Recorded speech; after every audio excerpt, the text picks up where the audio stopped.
अपने हाथों को उठाओ। सबसे पहले प्रार्थना करते हैं ईरान के लिए, दुबई के लिए, यूएई के लिए, अमेरिका के लिए, और खुदावंद की शांति आए। प्रार्थना करते अपने हाथों को उठा के ऊंची आवाज में अपने हाथों को उठा और प्रार्थना करेंगे खुदावंद की शांति हो, युद्ध के सारे माहौल खत्म हो। जो लोग फंसे हैं एयरपोर्ट्स पर, अलग अलग देशों में, खुदावंद करे उनके संग हो, साथ हो। सब देशों के मुखी बैठे और मसले को हल करें। अपने हाथों को उठाएंगे। कोई भी व्यक्ति, अंधकार की शक्तियां, कोई मौत का आत्मा उनकी जिंदगी में कार्य न कर सके, अपने हाथों को उठा के प्रार्थना करें। कहो खुदावंद आज जो कुछ मैं सुनूंगा मैं सेम नहीं रहूंगा। ये मेरे लिए और मेरे वंश के लिए एक आशीष का कारण होगा। प्रभु यीशु मसीह के सामर्थी नाम में हम मांगते हैं। कॉन्ग्रेचुलेशन प्रेयर हाउस के लिए आप सबको। आज मेरे लिए सेलिब्रेशन वाला संडे है और मैं सेलिब्रेशन मोड में आया हूं आज। आमीन। मुझे परमेश्वर ने बहुत कुछ दिया है। मैंने अचीव किया है बहुत कुछ जो लोग बुजुर्गी में जाके अचीव करते हैं। लेकिन जब मैंने आपको प्रेयर्स में लगाया है, प्रेयर माउंटेन्स की, ये मुझे रियल अचीवमेंट लगती है, मेरी लाइफ की रियल अचीवमेंट। अब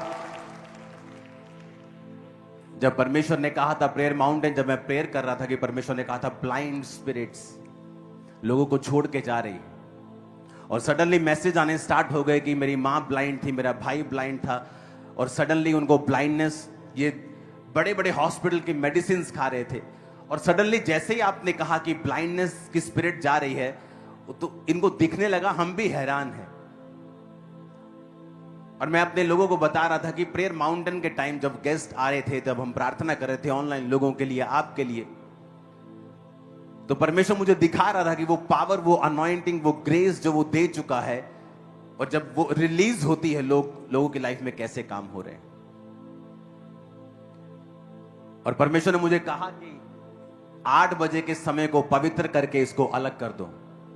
सोचो ये आपकी लाइफ का अपना समय है ही नहीं, ये परमेश्वर का समय है। 8 बजे इस टाइम को पवित्र करके, जैसा परमेश्वर ने कहा था पुराने समय में कि जब आटा गूंथो तो उसका पहला पेड़ा जिस तरह पवित्र करके अलग रख दो, टाइथ पवित्र है उसे अलग रख दो, उसी तरह मैं आपको कह रहा हूं कि ये समय 8 से 9:30, और मैं अपनी टीम को इंस्ट्रक्शन देना चाहता हूं कि इस प्रार्थना को 9:30 से ज्यादा लंबा ना किया जाए। इसको 9:30 से पहले पहले खत्म कर दिया जाए। और जब आज सुबह जब मैं परमेश्वर की प्रेजेंस में था अपने परिवार से दूर, तो परमेश्वर ने मुझसे कहा कि जो प्रेयर्स आप कल से करेंगे, मंडे से, प्रेयर माउंटेन्स की, उसके प्रेयर पॉइंट भी मैं अपनी टीम को दूंगा। आप वही प्रेयर कर रहे हैं जो मैं कर रहा हूं। तो आप जब प्रार्थना करने के लिए बैठेंगे, आप ये नहीं सोचेंगे कि टीम कर रही है, क्योंकि मैं भी पूरे 8 बजे, पहले हम क्या करते थे, हम प्रेयर, मेरे बच्चे प्रार्थना में, वाइफ प्रार्थना में जब बैठते थे, हम 10 बजे कई बार बैठते थे, 11 बजे बैठते थे, उसके बाद मैं अलग प्रार्थना करने के लिए जाता था, कई बार ये 7 बजे बैठते थे। लेकिन अब ऐसा नहीं है। अब हम भी पूरे 8 बजे आपके साथ प्रेयर में होते हैं। पहले 2 दिन टीम को, स्टाफ को थोड़ा करने में मुश्किल हुई, 8:04 हो गए तो उन्होंने डांट खाई कि क्यों हुए 8:04, हमें 8 बजे बैठना है। तो अब मेरे बच्चे समझ गए हैं, वो पहले आ जाते हैं 10 मिनट के, 8 बजने वाले हैं, चलो प्रार्थना में बैठते हैं। तो हम पहले से अपनी शुरुआत करनी, अपनी तैयारी करनी शुरू कर देते हैं कि जैसे 8 बजते हम, आप जिस तरह प्रेयर में होते हैं, प्रेयर माउंटेन टीम प्रेयर्स में होती हैं, हम सभी फुल फैमिली 8 बजे रोज प्रेयर में होते हैं। और ये विटनेस है कि आपकी प्रेयर लाइफ, मैं आपको एक गहरा वचन देना चाहता हूं। मैं नहीं चाहता हूं कि ये 12 पॉइंट्स जो मैं आपको दे रहा हूं, मैं इसे फटाफट बोल के आगे बढ़ता जाऊं और अगला सरमन प्रीच करूं। मैं चाहता हूं कि जब तक ये आपके दिलों में छप नहीं जाता, जब तक ये आपके दिलों में छप नहीं जाता, मैं आगे नहीं बढ़ूंगा इस प्रेयर पॉइंट को छोड़ के। वचन में लिखा है, निर्गमन 17 उसकी 8 आयत में लिखा, तब अमालेकी आकर रपीदीम में इजराइलियों से लड़ने लगे। तब मूसा ने यहोशू से कहा, हमारे लिए कई पुरुषों को चुनकर छांट ले और बाहर जाकर अमालेकियों से लड़, और मैं कल परमेश्वर की लाठी हाथ में लिए हुए पहाड़ की चोटी पर खड़ा रहूंगा। मूसा की इस आज्ञा के अनुसार यहोशू अमालेकियों से लड़ने लगा, और मूसा, हारून और हूर पहाड़ की चोटी पर चढ़ गए। जब तक मूसा अपने हाथ उठाए रहता था तब तक तो इज़राइल प्रबल होता था, परंतु जब वो उसे नीचे कर लेता था तब अमालेक प्रबल होता था। इमेजिन करो कौन सी प्रजा की परमेश्वर बात कर रहा है। इजरायली, वो प्रजा जिसको मिस्र में परमेश्वर ने बड़े बड़े चमत्कार देके बुलाया, राजे की ऐसी की तैसी कर दी, उसकी फसलें खराब कर दी, उसका पानी खराब कर दिया। पूरा मिस्र देश, आज भी चले जाओ, 97% पॉपुलेशन नील नदी के किनारे बसती है आज भी। जब टेक्नोलॉजी का जमाना है, जब आप हवा से पानी पैदा कर सकते हैं, मशीन ऐसी आ गई है जो हवा की नमी को पानी में बदल देती है, जो समुद्र के खारे पानी को पानी में बदल देती है, पीने वाले पानी को। लेकिन तब ऐसी कोई टेक्नोलॉजी नहीं थी, और परमेश्वर ने उस राजे के पानी के ऊपर अटैक किया था कि मेरे लोगों को छोड़ दे।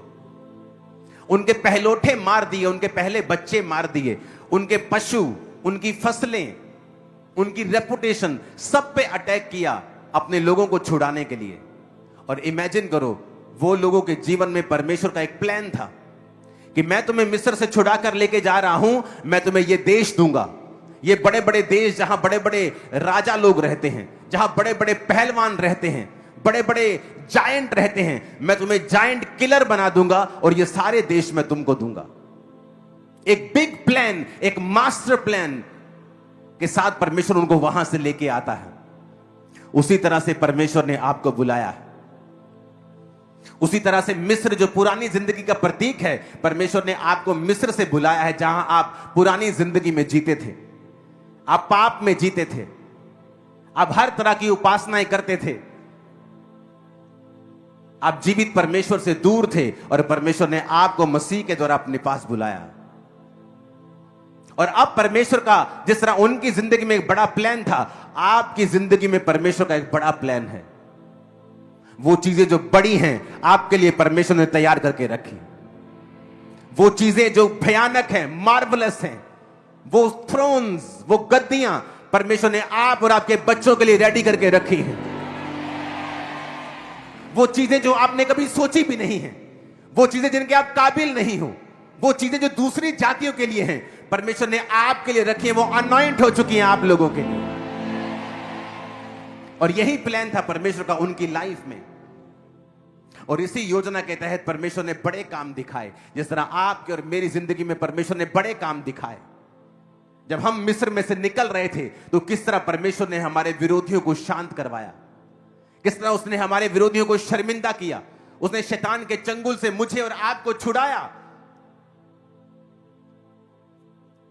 इतनी बड़ी योजना आपकी लाइफ में और मेरी लाइफ में, इतनी बड़ी योजना इजराइलियों की लाइफ में। लेकिन बाइबल क्या कहती है, इतनी बड़ी योजना, इतनी बड़ी इन्वेस्टमेंट होने के बावजूद भी, कि परमेश्वर ने इतना ज्यादा इन्वेस्ट किया है कि राजे की पूरी तरह से सल्तनत को हिला के रख दिया, उसे मार दिया, उसकी सेना को जीवित समुद्र में डाल दिया। लेकिन फिर भी वचन कहता है, जब वो अपने वायदे के देशों को लेने के लिए जा रहे थे तो रास्ते में अमालेकी लड़ने लगे। पौलुस कहता है, तो मिथियुस, जो भविष्यवाणी तेरे विषय में की गई हैं उनके अनुसार तू अच्छी लड़ाई को लड़। आपके जीवन में परमेश्वर का वायदा है कि वो आपको उचित, बेस्ट, सबसे बेस्ट स्थानों के ऊपर वो आपको रखने वाला है, मुझे ही नहीं। कई लोगों को लगता है पास्टर बहुत ऊंचे हो गए हैं, ये वचन उनके लिए है। मैं आपको बता सकता हूं, आप में से 90% से ज्यादा लोग जो बहुत ही लो समझते हैं अपने आप को, मैं आपसे कहीं ज्यादा लो था। यहां तक कि मुझे यकीन नहीं आता था जब मेरा पास्टर मुझसे कहता था कि तुम परमेश्वर के एक दास बनोगे, तुम शीशे के सामने जाके बोला करोगे तुम ब्लेस्ड हो। मुझे यकीन नहीं, मुझे लगता था कि ये मुझे ये साइकोलॉजिकली कुछ करने के लिए कह रहे हैं, जैसे डॉक्टर्स लोग बोलते हैं, साइकेट्रिस्ट बोलते हैं कि आप पॉजिटिव बोलें। मुझे लगता था ये भी उसी तरह की चीज है क्रिश्चियनिटी। मैं इस बात को विश्वास नहीं कर सकता था कि मैं आज जहां यहां हूं, मैं कभी इससे आधा, इससे 25%, 10% भी सपने में भी सोच नहीं सकता था।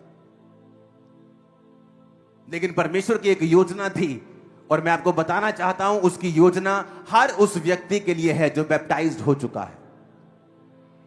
अगर आप यहां लाखों में बैठे हैं तो उसकी लाखों के लिए, अकेले अकेले के लिए योजना है। अगर आपके 2 बच्चे हैं, आप नहीं कहते हो कि एक बच्चा मेरा राजा बने और दूसरा भिखारी, आप कभी नहीं चाहते। आपके चाहे 4 बच्चे क्यों ना हो, आप चारों के लिए प्लान रखते हो। चाहे परमेश्वर के 10 लाख हो, चाहे 10 करोड़ हो, चाहे 800 करोड़ हो, वो हर एक के लिए एक योजना रखता है। उसका हर एक के लिए प्लान है। इसीलिए आपकी फिंगरप्रिंट्स कभी किसी से मैच नहीं करती। आपकी जीभ के ऊपर भी एक प्रिंट होता है, वो कभी किसी से मैच नहीं करता। आपको अगर मैं किसी दुनिया के सबसे बड़े आर्टिस्ट को बोलूं कि मुझे ड्राइंग्स बना, आदमियों की ड्राइंग्स बना, मैं बोलूंगा 100 बना, 200 बना, 1000, 1500 बनाने के बाद वो भी रिपीट बनाने लगेगा, दुनिया का सबसे बड़ा आर्टिस्ट भी। और खुदा देखो कैसा है कि उसने 800 करोड़ लोगों को अलग अलग बनाया। कितना वो मास्टर प्लानर है। ये सबूत है, ये उसका सबूत है कि उसकी योजना आपकी लाइफ में दूसरे से अलग है, आपके सगे भाई से भी अलग है। आपके परिवार में हर एक के लिए परमेश्वर की एक अलग योजना है। उसने आप पर इन्वेस्ट किया। उसने हमें जब बुलाया अन्य जातियों से, उसकी इन्वेस्टमेंट हम पर हुई है। उसने कैसे हमारे दुश्मनों को जवाब दिया, कैसे शैतान के धोखे से हमें बचा के रखा, कैसे शैतान के अटैक से बचा के रखा, कैसे बीमारियों में से हमें निकाला, कैसे हर तरह की गरीबी और श्रापों में से हमें निकाला। उसकी एक भारी योजना है। उसने इन्वेस्ट किया। बावजूद इतनी इन्वेस्टमेंट के, बावजूद इतनी बड़ी योजना के, बावजूद इतनी बड़ी भविष्यवाणी के जो उनकी लाइफ में थी और हमारी लाइफ में भी है, बाइबल कहती है जैसे ही मूसा प्रार्थना में हाथ नीचे करने लगा, उसके लोग हारने लगे। इमेजिन करो, आप बुलाए गए हो, आप चुने गए हो। दिन को बादल, रात को आग का खंबा आपकी अगुवाई कर रहा है। प्रभु का हाथ आपके सिर पे है। प्रभु कहता है ये सारे देश में तुम्हें दूंगा। और जैसे ही आप प्रार्थना में कम होते हो, आप हारने लगते हो। भविष्यवाणियां धूमिल होने लगती हैं, भविष्यवाणियां अधूरी लगने लगती हैं, शैतान कब्जा करने लगता है, बीमारियां कब्जा करने लगती हैं, अटैक होने लगते हैं फाइनेंस के ऊपर, अटैक होने लगते हैं परिवार के ऊपर। और आपको लगता है आप क्रिश्चियन हैं, आपके साथ ऐसा क्यों हो रहा है? क्योंकि आप प्रेयर नहीं कर रहे हो, इसीलिए हो रहा है।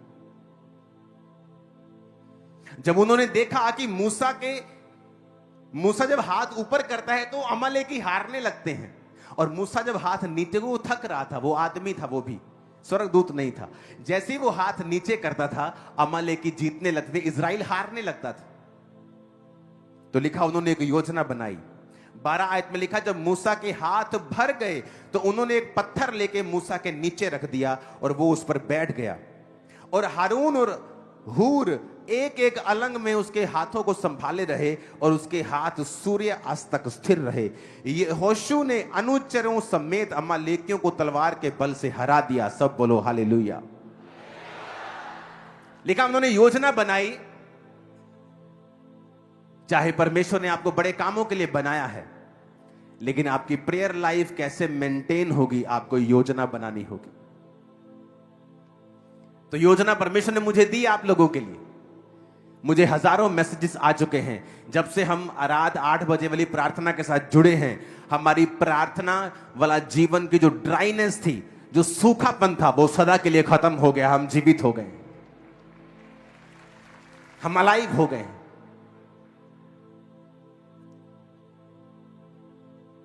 कितने लोग प्रार्थना पहाड़ की प्रेयर को अटेंड करते हैं चर्च में? हाथ हिलाओ जरा, हिलाओ तो हाथ। और आप लोग जब प्रेयर अटेंड करते हैं, कितने लोग ऐसे हैं जो कम से कम 2, 3, 4 लोग होते हैं प्रार्थना करते एक ही डिवाइस पे? हाथ हिलाओ जरा। आधे लोग।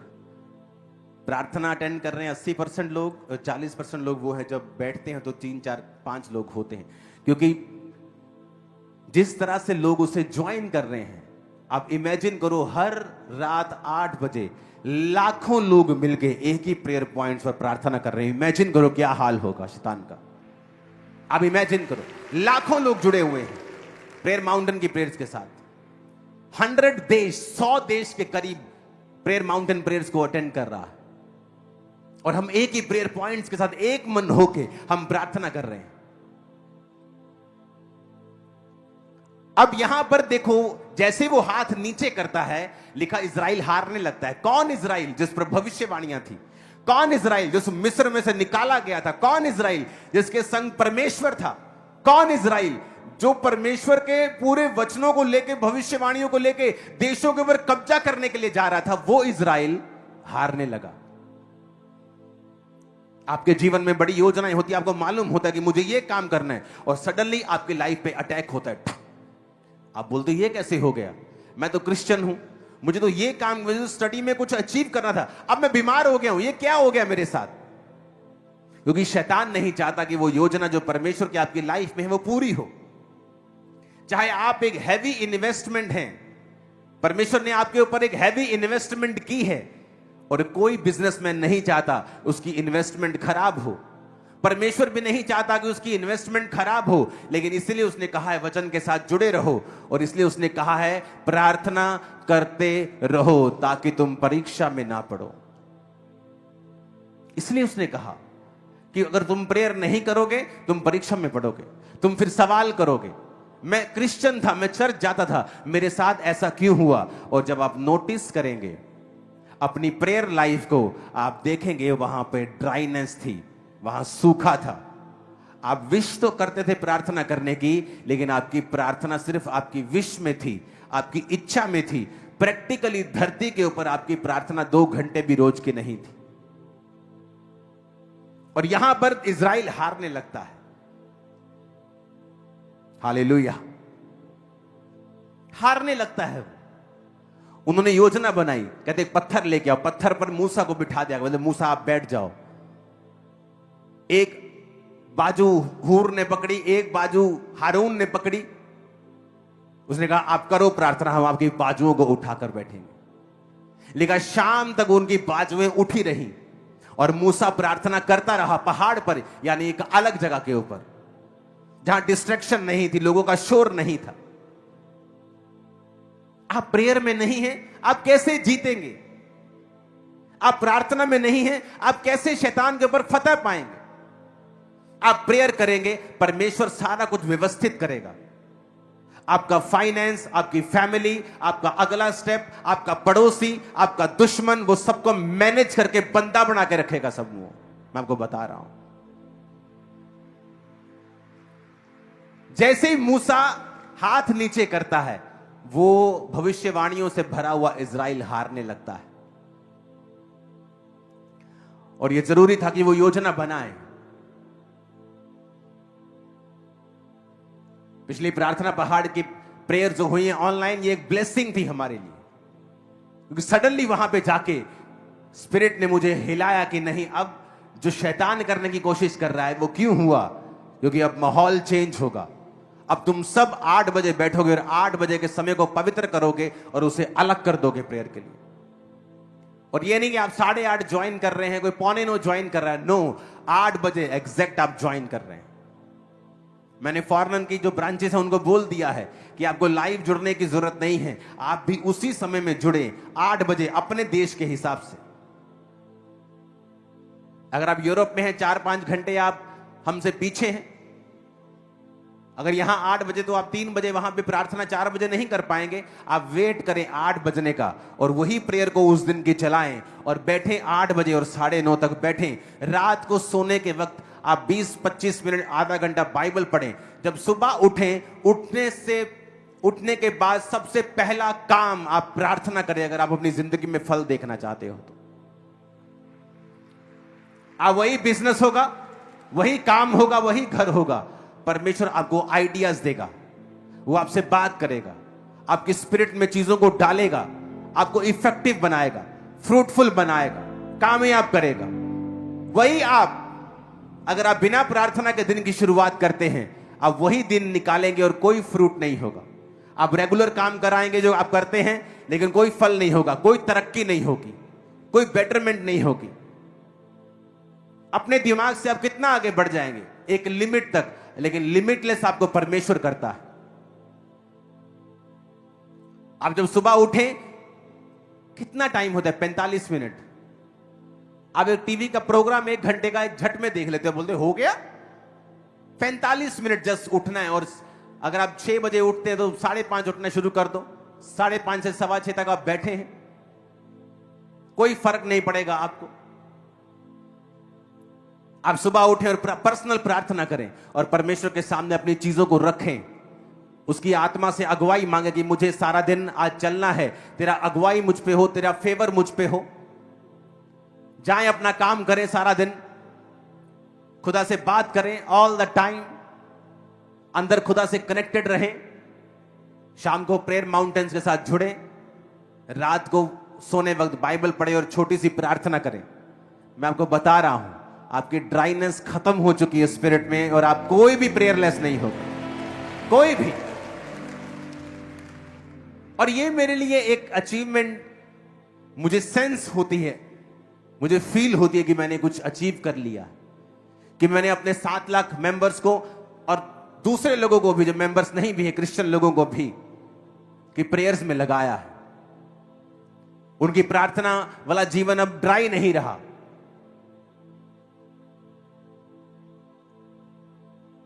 और यही अचीवमेंट है कि आप सब लोगों की प्रार्थना 2.5 घंटे के करीब हो जाए। ये एक बेस्ट अचीवमेंट है एक पास्टर के लिए, एक अगुवे के लिए, कि उसकी फुल चर्च प्रार्थना कर रही है। कई बार आपको सरमन देने से भी फायदा नहीं होता, आपको प्रैक्टिकली भीड़ों को कई बार प्रैक्टिकली ले जाना पड़ता है कि हमें इतने बजे प्रार्थना करनी है, हमें इतने बजे सुबह करनी है, इतने बजे रात को बाइबल पढ़नी है 25 मिनट, और फिर 5-10 मिनट रात को सोने वक्त छोटी सी प्रार्थना करो और सो जाओ। और देखो सपने में कैसे प्रभु आपसे बात करते हैं। सुलेमान ने बुद्धि सपने में पाई थी, सपने में परमेश्वर ने उससे बात की। आज हमें सपने क्यों नहीं आते परमेश्वर की ओर से? क्योंकि रात को हम टीवी देख के सो रहे हैं, मोबाइल स्क्रॉल करके सो रहे हैं, हर तरह की नेगेटिव इंफॉर्मेशन हम लेके सो रहे हैं। आपकी न्यूज पे क्या आता है सारा दिन? कहां किसका बम फूटा, कौन कहां एक्सीडेंट में मरा, कहां पे बैड न्यूज हो रही, कहां पहाड़ गिरा। वो आपको 999 जगह वो नहीं बताएंगे जहां मौसम साफ है, लोगों ने एंजॉय किया। आप उस एक जगह को देखोगे जहां पर कुछ हो गया, जहां कोई मर गया, जहां कोई सड़ गया, जहां कोई बम फट गया। आप इतने नेगेटिव हो जाओगे अपने स्पिरिट के अंदर कि आप भूल जाएंगे कि परमेश्वर ने आपको अपना जीवन एंजॉय करने के लिए बनाया, अपनी संगति में बिताने के लिए बनाया है। आप इतना कुछ इंटरनेट पे देख लोगे। मैंने बहुत से लोग देखे अपने परिवार में भी, इंटरनेट पे सारा दिन सारी खबरें देखते हैं। आप कैसे पॉजिटिव रह सकते हैं? आप बिलीव नहीं करोगे, मैं परमेश्वर के पुलपिट के ऊपर खड़ा हूं कि भाई लोग मेरे बारे में न्यूज भेजते आपके बारे में, ये मुझे आज तक मालूम नहीं क्या है, क्या बोल क्या रहे हैं वो लोग, क्योंकि मुझे पता है परमेश्वर मेरे साथ, उनके साथ नहीं। हालेलुया। हमें क्रिश्चियन लाइफ कैसे जी पाएंगे अगर आप सारा कुछ नेगेटिव, अपने फोन की फीड जो है आपकी, अगर आप उसे लेंगे तो। और शैतान फुल टाइम काम कर रहा है, आपके दुश्मन फुल टाइम काम कर रहे हैं आपके खिलाफ कुछ करने के लिए, लेकिन आप सोए हैं। तो मेरे स्पिरिचुअल फादर ऐसा बताते कि दुश्मन तुम्हारा जब तुम्हारे खिलाफ कुछ प्लॉट कर रहा है, तुम भी इंतजार ना करना और अपने आप को प्रार्थनाओं में दे देना, क्योंकि प्रार्थना एक छुपने का स्थान है। प्रार्थना दुश्मनों को अंधा करती है। प्रार्थना खुदा का फेवर तुम पर लेके आती है, और तुम पहले से जीत चुके हो, यह भविष्यवाणी है। आमीन। ऊंचा और खड़कने वाला चाहिए शैतान के कानों। हालेलुया। तुम जीतोगे नहीं, या हम जीतेंगे नहीं, हम जीत चुके हैं already. We are already winners. आमीन। ऊंचे वाला चाहिए चर्च। ऐसा कौन सा शैतान है जिस पर आप कब्जा नहीं कर सकते? आप प्रार्थना करेंगे, आप कहेंगे बाएं जाओ वो बाएं जाएगा, तो दाएं जाओ वो दाएं जाएगा। शैतान कुछ नहीं कर सकता, वो ऑलरेडी हारा हुआ है। खुदा ने कहा यहोशू वो सामने नगर देख, तेरे हाथों में देता हूं, जा तेरा हो गया वो। इसका मतलब तेरा हो गया तो बैठेगा नहीं।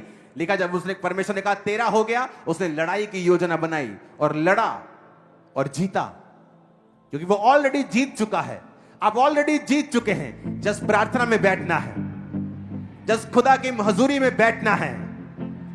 वो मेडल जो जीतने का होगा आपके गलों में उतर आएगा सीधा यीशु मसीह के नाम, और आपका एनिमी शर्मिंदा होगा। आमीन। ऊंचा और आशीष हमारी है चर्च। आप कैसे बीमारी के ऊपर फतह पाएंगे? आप कई बार देखते हैं शैतान आपके शरीर के ऊपर अटैक करता है। आप मेडिसिन खा रहे हैं, आप एक छोड़ रहे हैं, दूसरी खा रहे हैं, दूसरी छोड़ रहे हैं, तीसरी खा रहे हैं, कभी कुछ हो रहा है, कभी कुछ। ये शैतानी है, ये शैतानी है। बैठ जाओ खुदावंद की हजूरी में। या तो आपकी लाइफ में बहुत बड़ी कोई योजना हो परमेश्वर की, तब ऐसा होता है, या शैतान आपकी प्रार्थना वाले जीवन पे जब अटैक कर रहा होता है और आपको कम कर रहा होता है, तब वो ऐसा करता है। कैसे बदलेंगे आप अपने उस भाई का जीवन जो नशों में है? विश करके, उसको समझा के नहीं, आप खुद प्रार्थना में बैठेंगे। कैसे बदलेंगे आप अपनी वाइफ का, अपने पति का जीवन? काउंसलिंग करके? नेवर। फैमिली काउंसलिंग बहुत कम काम देती है, प्रार्थना काम करती है, प्यार काम करता है, बोझ काम करता है, कैरेक्टर काम करता है, चरित्र काम करता है। जुबान काम नहीं करती, परिवार में जुबान बाहर काम करती। हालेलुया। आप एक भाई हैं और आपको मालूम नहीं आपकी वाइफ कितनी प्रार्थना करती है, आप भी वही गलती कर रहे हैं जो आदम ने की थी। उसको मालूम ही नहीं था कि हवा रोज शैतान से बात कर रही है, और शैतान ने पहली बार हवा से बात नहीं की थी, वो रोज आता था, छोटी छोटी बातें। अच्छा, परमेश्वर ने ऐसा कहा है, हाँ ठीक है, लेकिन इससे अच्छा भी हो सकता था। धीरे धीरे उसने उसके दिमाग में जगह बनाई, और आदम को मालूम नहीं था। आपको मालूम नहीं आपके बच्चों के दोस्त कौन हैं, आपको मालूम नहीं आपकी वाइफ की सहेलियां कौन हैं, आपको मालूम नहीं आपका हस्बैंड कहां क्या कर रहा है। आदम को मालूम अगर होता तो वो उसको काउंसलिंग देता, उसने इग्नोर किया और शैतान ने उस इग्नोरेंस का फायदा उठाया। आपका कोई फैमिली टाइम नहीं, बच्चों के साथ कोई बॉन्डिंग नहीं। बच्चे आ रहे हैं, पढ़ रहे हैं, सो रहे हैं, बाप काम पे आता है, खाता पीता है, शाम को सोता, सुबह निकल जाता है। जब आप बड़े हो जाते हैं, बच्चे बड़े हो जाते हैं, उसका कोई इमोशनल बॉन्ड आपके साथ नहीं होता, तो फिर आप बुढ़ापे में दिक्कत पाते हैं। और जब आप प्रार्थना करने के लिए सब इकट्ठे बैठेंगे, वो बॉन्ड अपने आप बनना शुरू होगा। जब आप परमेश्वर के संग जाएंगे, अपने आप चीजें सही होनी शुरू होंगी। इसलिए जो लोग चर्च रेगुलर आते हैं, उनकी जो फैमिली लाइफ है वो बेटर होती जाती है हर साल। हालेलुया। आप इमेजिन कर सकते हैं क्या कि इजरायली कौम पूरी हारने लगी? वही तलवारें, वही योद्धा, जब प्रार्थना नहीं होती तो हारने लगते थे। वही तलवारें, वही योद्धा और वही दुश्मन, जब मूसा अपने हाथों को उठा लेता था तो जीतने लगते थे। क्या दर्शाता है कि ना बल से, ना शक्ति से, बल्कि उसकी आत्मा के द्वारा। अगर हम फाइट नहीं करेंगे, जो आप डिजर्व करते हो आपको नहीं मिलता है, जिसके लिए आप फाइट करते हैं वो आपको मिलता है। प्रेयर एक फाइट है, प्रेयर एक काम है, परमेश्वर के साथ एक सहभागिता है जो आप प्रभु के साथ करते हो। आप बाइबल पढ़ के देखो, महान काम किसने किए? जिन्होंने प्रेयर्स की है। कौन बचे? जिन्होंने प्रार्थनाएं की हैं। विजिट किसके पास हुई? जिन्होंने प्रेयर्स की। बाइबल कहती कुरनेलियस की प्रार्थना और दान, दूत ने कहा तेरी प्रार्थना और दान याद किए गए हैं। प्रेयर्स और दान याद किए गए हैं। अगर आप प्रभु का हाथ अपनी लाइफ पर देखना चाहते हो, कभी भी ऑफरिंग्स और बोने में और टाइथ में पीछे मत रहना। नेवर। मैं टाइथ से ज्यादा बोता हूं अपनी लाइफ, अब पर्सनल लाइफ, मेरा पर्सनल की मैं बात कर रहा हूं, मैं टाइथ से ज्यादा बोता हूं। मुझे मालूम है परमेश्वर ने मुझे क्या दिया है। क्योंकि जब आप प्रेयर में पूरे होते हैं और आप बोने में पूरे होते हैं, कोई आपकी तरक्की को रोक नहीं सकता। और ये हेवन ओपन करता है आप लोगों के लिए। इसलिए वचन में लिखा है कि मैं डैम गेट खोल दूंगा। कौन से dam gate? Sluice gate, dam gate, कि बांध के पीछे पानी भरा पड़ा है लेकिन आगे सूखा है, वो गेट बंद है। परमेश्वर ने कहा मेरे पास आशीष है, लेकिन आगे वो गेट बंद अगर रहेंगे तो सूखा रहेगा, लेकिन जब तू टाइट देगा मैं उस स्लूज गेट को खोल दूंगा और आगे पानी को भेज दूंगा। आप क्रिश्चियन होने के बावजूद भी, जब लोगों ने प्रेयर वॉरियर्स के यहां स्टडी की कि बहुत से प्रेयर वॉरियर्स अपने जिंदगी में गरीब रहे, क्योंकि प्रेयर वॉरियर्स को लगता था कि वो सिर्फ प्रार्थना करके परमेश्वर से ब्लेसिंग पालेंगे, लेकिन वो गलत थे। प्रार्थना तो करनी ही है, लेकिन बोना है, क्योंकि बिना बोए हम काटेंगे नहीं। कुरनेलियस की प्रार्थना और दान याद किया गया। दो चीजें, प्रेयर्स करना और दान देना। लेकिन परमेश्वर ने उसको याद किया और उसको, पतरस को उसके घर भेजा, वो बचाया गया, उसका घराना बचाया गया, पवित्र आत्मा का वरदान उन्होंने पाया। यही क्रिश्चियन लाइफ है, विक्टोरियस, ब्लेस्ड, विदाउट स्ट्रेस। अगर हम प्रार्थना में, पवित्रताई में पूरे हो तो, अगर हम बोने में पूरे हो तो। बाइबल में मिट्टी नहीं चढ़ने देनी है, इसको पढ़ना है हर रात को, कि आप रात को जब इसको पढ़ के आप 10 मिनट की प्रार्थना करने के बाद आप सो रहे हैं, इमेजिन करो परमेश्वर आपके सपनों में आ रहा है। आमीन।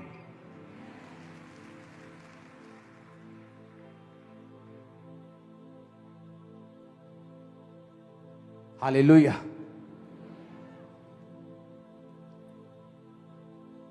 खुदावन के वचन से हमें सीख मिलती है कि चाहे हम कॉल्ड हैं, चोजन वन हैं, चुने हुए हैं, योजना बड़ी है, परमेश्वर ने मेरी लाइफ में बड़े बड़े मिरेकल्स किए हैं, तो भी विदाउट प्रेयर्स एनिमी कब्जा करने की कोशिश करेगा।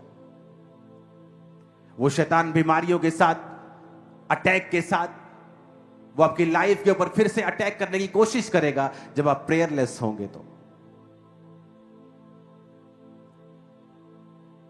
आज हम सबको मालूम है कि 8 बजे हमने अलग कर देना है। अगर हमने वो 1.5 घंटा कवर कर लिया, मॉर्निंग प्रेयर कवर कर ली, रात की प्रेयर कवर कर ली, आप ड्राइनेस से बाहर आ जाते हो हमेशा के लिए। रूल बन गया आपकी लाइफ।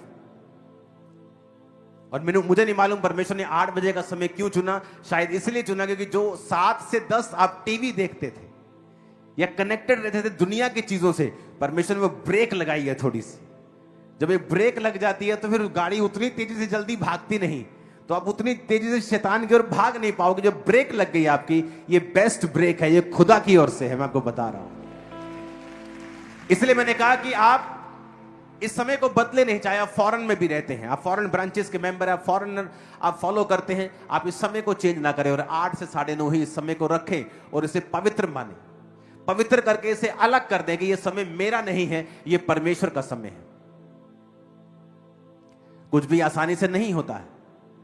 आप बॉडी बिल्ड करेंगे, आपको खलियां पड़ेंगी, आपको मसल्स आपके पेन करेंगे, क्योंकि कुछ आप नया बिल्ड कर रहे हैं, आप स्पिरिचुअल लाइफ को बिल्ड कर रहे हैं। ये आसान नहीं होगा, लेकिन जब आप इसको आपको आदत पड़ जाएगी, आप इसका रिजल्ट देखोगे। इसी साल आप देखोगे, साल के एंड तक आते आते आपकी लाइफ में बेशुमार गवाहियां होंगी, रिजल्ट्स होंगे, क्लियरली विजिबल रिजल्ट्स आपकी लाइफ में हैं। हालेलुया। आपकी लाइफ आप कंट्रोल कर सकते हो। मुझे सपने बहुत कम आते हैं। एक दिन शैतान मेरे सपने में आया, बहुत कम आते हैं, और उसने मुझे पाप करने के लिए प्रेरित कर रहा था। और इमेजिन करो, जब आपका स्पिरिचुअल लाइफ के ऊपर कंट्रोल होता है, मैं सपने में भी उसको पाप करने के लिए मना कर रहा था सपने में भी। इसे मालूम होता है आपकी लाइफ के ऊपर आपका कंट्रोल क्या है, कि आप सपने में भी शैतान, कि आप सपने में पाप कर लिया तो क्या होगा, असली में थोड़ी हुआ, लेकिन आप सपने में भी ये पता चलता है कि आप अपनी लाइफ के ऊपर कब्जा रखते हैं। आमीन। आपकी ड्रीम लाइफ, आपकी सोने की जिंदगी जो है वो इंपॉर्टेंट है, लेकिन जब आप नेगेटिविटी से दूर रह के, आपको सारी दुनिया के न्यूज जानने की जरूरत नहीं है। पहले न्यूज अलग होती थी, अच्छी न्यूज होती थी, कोई काम वाली न्यूज होती थी। आजकल की न्यूज शैतानी है, कुछ नहीं है उनमें, कोई ढंग की बात नहीं है, कोई ज्ञान की बात नहीं है, बीपी बढ़ाने वाली, लड़ाई झगड़े पैदा करने वाली, आजकल ये आपको मिलेगा। हर नेगेटिव चीज किस देश में हुई है ये मिलेगा, किसने किसको गोली मारी ये मिलेगा, कहां किसके सिर में गोली लगी ये मिलेगा, किसके पेट में लगी ये मिलेगा, किसी की छाती में लगी वो मिलेगा। आपको क्या लेना देना है? आप बैठो ना प्रेयर में, आप सिलेक्टिव चीजों को देखो कि मुझे ये देखना है।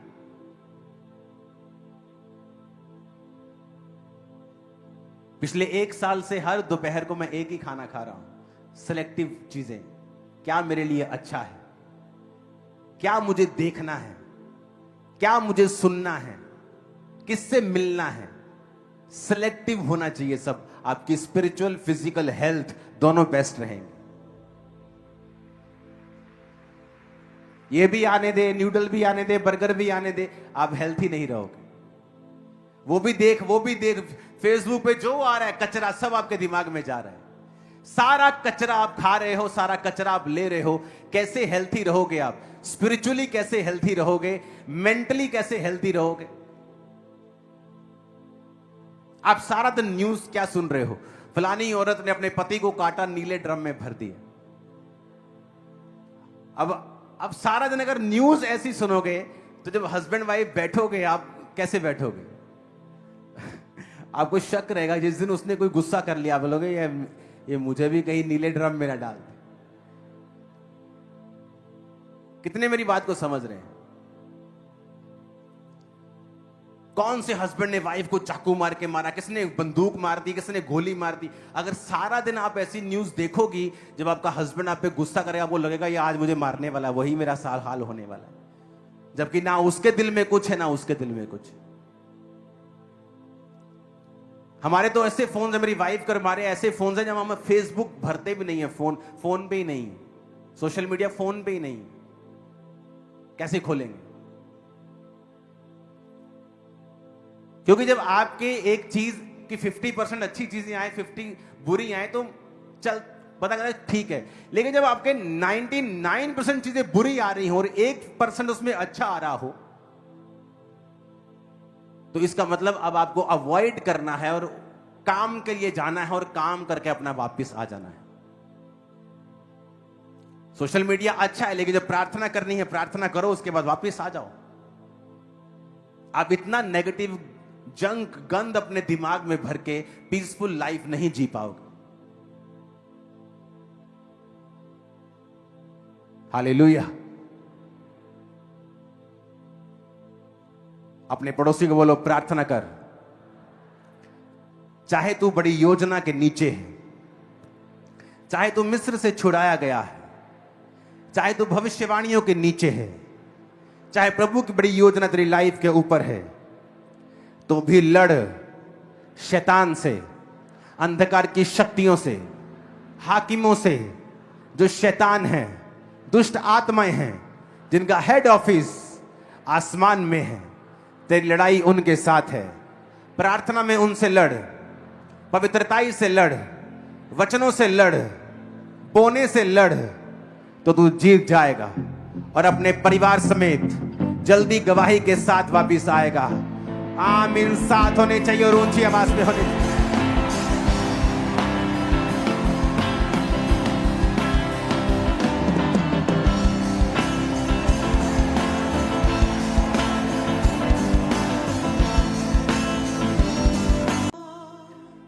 खुद यहोवा नीचे आया, प्यार यीशु में दिखाया, तोड़े बंधन पापियों के, जन्म नया है दिलाया, जोड़े दिल के तारे हैं यीशु हाँ मेरा यार है यीशु यार ऐसा जिसने जान लुटाई प्यार ऐसा मेरी जान बचाई बचाई बचाई मुझे तुझसे प्यार है यीशु हाँ मेरा यार है यीशु मुझे तुझसे प्यार है यीशु हाँ मेरा यार है यीशु यार ऐसा जिसने जान लुटाई प्यार ऐसा मेरी जान बचाई बचाई बचाई मुझे तुझसे प्यार है यीशु हाँ मेरा यार है यीशु मुझे तुझसे प्यार है यीशु हाँ मेरा यार है यीशु पाक रूह की रहनुमाई आनी यीशु ने दिलाई पाक रूह की रहनुमाई आनी यीशु ने दिलाई दूसरा है यहोवा दूसरा है भलाई दूसरा है यहोवा दूसरा है भलाई बोझ सब उठाता यीशु हाँ मेरा यार है यीशु बोझ सबका उठाता यीशु हाँ मेरा यार है यीशु यार ऐसा जिसने जान लुटाई यार ऐसा मेरी जान बचाई बचाई बचाई मुझे तुझसे प्यार है यीशु हाँ मेरा यार है यीशु मुझे तुझसे प्यार है यीशु हाँ मेरा यार है यीशु झुक गए हैं हम सना में भर गए हैं हम सांसे झुक गए हैं हम सना में भर गए हैं हम सांसे पाक रूह का है करिश्मा जिंदगी है खुदा से पाक रूह का है करिश्मा जिंदगी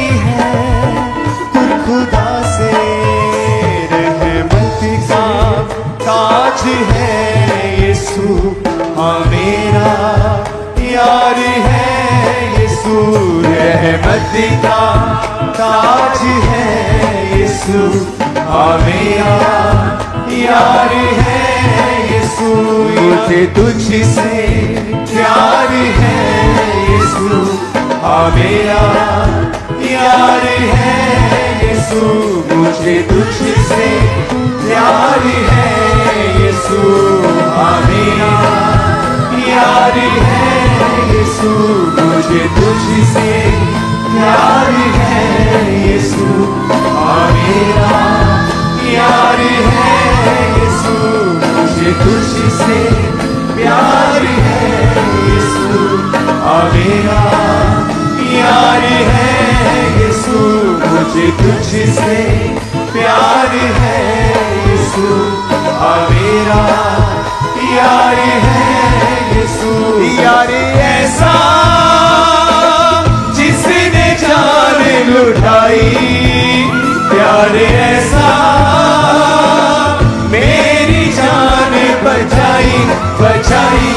बचाई, मुझे तुझसे प्यार है यीशु, आ मेरा यार है यीशु, मुझे तुझसे प्यार है यीशु, आ मेरा सब गाँव के हाथ को उठा के हो। मुझे तुझसे प्यार है यीशु, आ मेरा यार है यीशु, मुझे तुझसे प्यार है यीशु, आ मेरा यार है यीशु, मुझे तुझसे प्यार है यीशु, आ मेरा यार है यीशु। खुद यहोवा नीचे आया, प्यार यीशु ने दिखाया, खुद यहोवा नीचे आया, प्यार यीशु ने दिखाया, तोड़े बंधन पापियों के जन्म नया दिलाया, तोड़े दिल के तार है यीशु, आ मेरा यार है यीशु, जोड़े दिल के तार है यीशु, आ मेरा यार है यीशु, आ मेरा यार है यीशु, आ मेरा यार है यीशु, आ मेरा यार है यीशु, आ मेरा यार है यीशु। खुद यहोवा नीचे आया, प्यार यीशु में दिखाया, तोड़े बंधन पापियों के जन्म नया है दिलाया, जोड़े दिल के तार है यीशु, आ मेरा यार है यीशु, जोड़े दिल के तार है यीशु, आ मेरा यार है यीशु। यार ऐसा जिसने जान लुटाई, यार ऐसा मेरी जान बचाई, बचाई, बचाई। Thank you Jesus. अपने हाथों को उठा। खुदा बाप, तेरे लोगों का विश्वास